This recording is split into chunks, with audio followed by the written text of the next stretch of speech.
नमस्कार दोस्तों, कैसे हैं आप सब? उम्मीद करते हैं आप सभी अच्छे होंगे और अपने टारगेट को अचीव करने के लिए दिन-रात मेहनत कर रहे होंगे।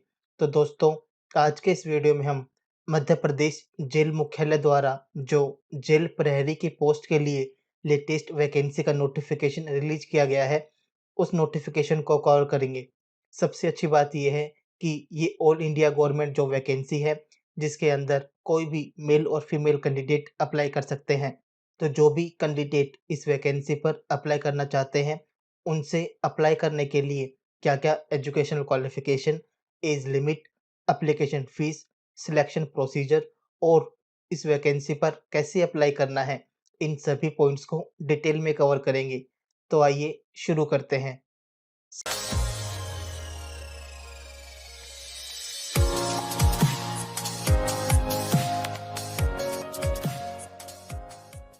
सबसे पहले टोटल पोस्ट की बात कर लेते हैं, तो डिपार्टमेंट द्वारा ये वैकेंसी टोटल 282 पोस्ट के लिए निकाली गई है, जिसके अंदर जेल प्रहरी पोस्ट निर्धारित की गई है। अगर इस वैकेंसी में कैंडिडेट के पे स्केल की बात करें, तो कैंडिडेट का पे स्केल 19,500 से 62,000 रुपए पर मंथ का निर्धारित किया गया है। इसके बाद अगर कैटेगरी वाइज़ पोस्ट का डिस्ट्रीब्यूशन देखें, तो जनरल कैटेगरी के लिए टोटल 94 पोस्ट, ओबीसी कैटेगरी के लिए 76 पोस्ट, ईडब्ल्यूएस कैटेगरी के लिए 11 पोस्ट, एससी कैटेगरी के लिए 45 पोस्ट और एसटी कैटेगरी के लिए 56 पोस्ट अलॉट की गई है। इसके बाद एजुकेशनल क्वालिफ़िकेशन की बात कर लेते हैं, तो इस वैकेंसी पर अप्लाई करने के लिए कैंडिडेट की क्वालिफ़िकेशन 10वीं पास होनी चाहिए, यानी कि कोई भी मेल और फीमेल कैंडिडेट जो किसी भी मान्यता प्राप्त बोर्ड से 10वीं पास है, वैकेंसी के लिए अप्लाई कर सकता है। इसके लिए आपको ना कोई परसेंटेज देखने हैं, ना कोई ग्रेड देखनी है। अगर आप सिंपल 10वीं पास हैं, तो भी इस वैकेंसी के लिए अप्लाई कर सकते हैं। इसके अलावा आप एजुकेशनल क्वालिफ़िकेशन से रिलेटेड पूरी जानकारी नोटिफ़िकेशन के माध्यम से भी देख सकते हैं, जिसका लिंक वीडियो के डिस्क्रिप्शन में दिया गया है। आप उस लिंक के द्वारा सीधे ही नोटिफ़िकेशन को डाउनलोड कर सकते हैं। इसके बाद इस वैकेंसी पर सिलेक्शन प्रोसेस की बात कर लेते हैं, तो डिपार्टमेंट द्वारा इस वैकेंसी पर सिलेक्शन का प्रोसेस 3 स्टेप में रखा गया है, जिसके अंदर सबसे पहले रिटन एग्ज़ाम होगा और जो कैंडिडेट रिटन एग्ज़ाम को पास आउट करेंगे, उन्हें फिज़िकल टेस्ट और डॉक्यूमेंट वेरिफ़िकेशन के लिए बुलाया जाएगा। इसके बाद डिपार्टमेंट द्वारा पास आउट कैंडिडेट की मेरिट लिस्ट बनाई जाएगी और इसके बाद उनको अपॉइंटमेंट मिलेगी। तो ये सिंपल सा सिलेक्शन प्रोसेस है, जिन्हें कैंडिडेट फॉलो करना होगा। इसके बाद एज लिमिट की बात कर लेते हैं, तो इस वैकेंसी पर अप्लाई करने के लिए कैंडिडेट की मिनिमम एज 18 वर्ष होनी चाहिए, जबकि मैक्सिमम एज 35 वर्ष निर्धारित की गई है। एज में अगर रिलैक्सेशन की बात करें, तो ओबीसी कैटेगरी के लिए 3 साल, एससी और एसटी कैटेगरी के लिए 5 साल और अदर कैटेगरी के लिए 10 साल का रिलैक्सेशन निर्धारित किया गया है। इसके बाद इस वैकेंसी पर एप्लीकेशन फ़ीस की बात करें, तो जनरल कैटेगरी के लिए एप्लीकेशन फ़ीस ₹500, जबकि अदर कैटेगरी के लिए एप्लीकेशन फ़ीस ₹250 निर्धारित की गई है। कैंडिडेट एप्लीकेशन फ़ीस का भुगतान डेबिट कार्ड, क्रेडिट कार्ड और नेट बैंकिंग की सहायता से कर सकते हैं। इसके बाद इम्पोर्टेंट डेट की बात कर लेते हैं, तो इस वैकेंसी पर ऑनलाइन एप्लीकेशन 27 जुलाई 2020 से शुरू हो गए हैं, जिस पर कोई भी कैंडिडेट 10 अगस्त 2020 तक अप्लाई कर सकता है। डिपार्टमेंट द्वारा इस वैकेंसी को लेकर एग्ज़ाम डेट भी निर्धारित की गई है, जो 3 नवंबर से 10 नवंबर के बीच रहेगा, यानी कि रजिस्ट्रेशन खत्म होने के 2 मंथ के अंदर आपकी एग्ज़ाम भी हो जाएगी। इसके बाद एग्ज़ाम पैटर्न की बात कर लेते हैं, तो सबसे पहला जो रिटन एग्ज़ाम होगा, वो ऑनलाइन मोड में कंप्यूटर आधारित होगा, जिसके अंदर टोटल 100 मार्क्स के 100 क्वेश्चंस पूछे जाएँगे, यानी कि हर एक क्वेश्चन के लिए 1 मार्क निर्धारित किया गया है। लेकिन सबसे अच्छी बात ये है कि कोई भी नेगेटिव मार्किंग नहीं रखी गई है, यानी कि आप पूरे के पूरे 100 क्वेश्चंस को अटेम्प्ट कर सकते हैं। इस एग्ज़ाम को पास करने के लिए कैंडिडेट को टोटल 120 मिनट यानी कि 2 घंटे का टाइम अलॉट किया गया है। इसके बाद सिलेबस की बात करें, तो इस एग्ज़ाम में जो 100 मार्क्स के क्वेश्चंस पूछे जाएँगे, उसके अंदर general Hindi, general English, general maths, general science और general knowledge and current affairs को मिलाकर टोटल 100 मार्क्स के क्वेश्चंस पूछे जाएँगे। जो इस एग्ज़ाम का लेवल होगा वो 10th क्लास का ही होगा। यानी कि जो भी फ्रेशर 10th पास कैंडिडेट्स हैं, उनके लिए ये बहुत अच्छा मौका है इस वैकेंसी पर अप्लाई करने का। इसके बाद जो सेकंड एग्ज़ाम होगा, वो आपका पीएसटी एग्ज़ाम होगा, यानी कि फिज़िकल स्टैंडर्ड टेस्ट, जिसके अंदर सबसे पहले मेल कैटेगरी की बात कर लेते हैं, तो इसमें मेल कैंडिडेट की हाइट कम से कम 165 सेंटीमीटर होनी चाहिए, चेस्ट कम से कम 83 सेंटीमीटर होनी चाहिए।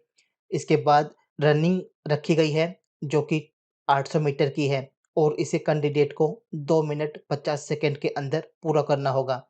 इसके बाद गोला फेंक निर्धारित किया गया है, जो कि 7.260 केजी का होगा, जिसे कम से कम 20 फुट थ्रो आउट करना होगा। तो मेल कैंडिडेट के लिए फिजिकल टेस्ट की ये रिक्वायरमेंट है। इसके बाद फीमेल कैंडिडेट की बात करें, तो फीमेल कैंडिडेट की हाइट कम से कम 158 सेंटीमीटर होनी चाहिए।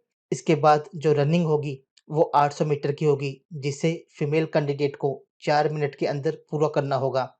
इसके बाद गोला फेंक की बात करें, तो 4 केजी के गोले को कम से कम 16 फीट थ्रो आउट करना होगा। तो फिजिकल स्टैंडर्ड टेस्ट के लिए ये डायमेंशंस निर्धारित किए गए हैं। इसके अलावा जो कैंडिडेट इस वैकेंसी के लिए अप्लाई करेंगे, वे हाइट और चेस्ट को पहले से ही मेजरमेंट कर सकते हैं, क्योंकि अगर आप इस वैकेंसी के लिए अप्लाई करते हैं और रिटन एग्जाम को पास आउट कर लेते हैं, लेकिन फिजिकल स्टैंडर्ड टेस्ट में आपकी हाइट या चेस्ट निर्धारित नियमों के अनुसार नहीं होती, तो आप बाहर कर दिए जाएंगे। तो इससे अच्छा ये है कि आप हाइट और चेस्ट को लेकर पहले से ही मेजरमेंट कर लें, ताकि बाद में आपको कोई भी परेशानी का सामना ना करना पड़े। इसके बाद इंस्ट्रक्शंस की बात करें, उससे पहले दोस्तों, जब भी आप किसी भी गवर्नमेंट वैकेंसी का फॉर्म भरें, उस वैकेंसी से रिलेटेड ऑफिशियल नोटिफिकेशन को ज़रूर पढ़ें, ताकि उस वैकेंसी पर अप्लाई करने के लिए आपसे क्या-क्या ज़रूरी जानकारी माँगी गई है, वो आपको पता लग सके और फॉर्म फिलअप करते समय आपको कोई भी परेशानी का सामना ना करना पड़े। इस वैकेंसी पर अप्लाई करने के लिए सबसे पहले आपको ऑफिशियल वेबसाइट peb.mponline.gov.in इस वेबसाइट पे जाना होगा, जहां आप एडवर्टाइजमेंट ऑप्शन के अंदर इस वैकेंसी का एप्लीकेशन लिंक देख पाएंगे। जैसे ही आप ये वेबसाइट ओपन करेंगे, आपके पास Madhya Pradesh professional examination board इसकी वेबसाइट ओपन होगी, जिसके अंदर आपको उम्मीदवार प्रोफाइलिंग की जो ऑप्शन दिखाया है, इसके ऊपर क्लिक करना होगा। इस ऑप्शन पर क्लिक करने के बाद आपको कुछ ऑप्शंस दिखाई देंगे, जिसके अंदर सबसे पहले आपका रजिस्ट्रेशन फॉर्म है। दूसरा, अगर आपने रजिस्ट्रेशन फॉर्म भरा है पहले और उसमें कोई करेक्शन करना चाहते हैं, तो उसके लिए सेकंड पॉइंट है। तीसरा पॉइंट ये है कि अगर आप अपनी प्रोफाइल का पासवर्ड भूल गए हैं और उसे रीसेट करना चाहते हैं, तो आपको तीसरे ऑप्शन पर क्लिक करना होगा। इसके अलावा जो चौथा ऑप्शन है, उसमें आपके डॉक्यूमेंट अपलोड करने होंगे। 5वें पॉइंट के अंदर आपका केवाईसी वेरिफिकेशन है और छठे पॉइंट के अंदर आपका प्रोफाइल रजिस्ट्रेशन नंबर है। तो सबसे पहले आपको प्रोफाइल पंजीकरण फॉर्म के ऊपर क्लिक करना होगा। इसके बाद जो नेक्स्ट विंडो खुलेगी, उसमें आपके पास ये पूछ रहा है कि क्या आप पहले से ही रजिस्टर्ड प्रोफाइल आईडी है? अगर आपके पास है, तो आप हाँ कीजिए, नहीं तो नहीं पे क्लिक करके नहीं पे क्लिक करके नेक्स्ट कीजिए। जैसे ही आप नेक्स्ट करेंगे, उसके बाद आपको ये प्रोफाइल रजिस्ट्रेशन के लिए मोबाइल नंबर देना होगा और ईमेल एड्रेस देना होगा। इसके बाद आपको ये कैप्चा फिल करना है और ओटीपी प्राप्त करें, इस वेक ऑप्शन पर क्लिक करना होगा। इसके बाद आपके जो रजिस्टर्ड मोबाइल नंबर है, उसके ऊपर ओटीपी आएगा, उस ओटीपी को आपको फिल अप करना होगा। जैसे ही आप इस प्रोसेस को पूरा करेंगे, आपके पास वैकेंसी पर अप्लाई करने का फॉर्म ओपन हो जाएगा।